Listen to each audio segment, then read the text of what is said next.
বলিউড বাদশা খ্যাত শাহরুখ খানের মতো এবার ক্রিকেটের মাঠে দেখা মিলবে ঢালিউড সুপারস্টার শাকিব খানের, কারণ বাংলাদেশ প্রিমিয়ার লিগের একটি দলের সঙ্গে যুক্ত হয়েছেন অভিনেতা।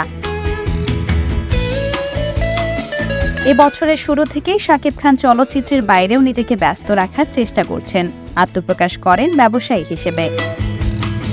যুক্তরাষ্ট্র থেকে 2 মাস পর দেশে ফিরে বুধবার সন্ধ্যায় আনুষ্ঠানিকভাবে শাকিব খান জানালেন বিপিএলে তার দল থাকছে, নাম ঢাকা ক্যাপিটালস।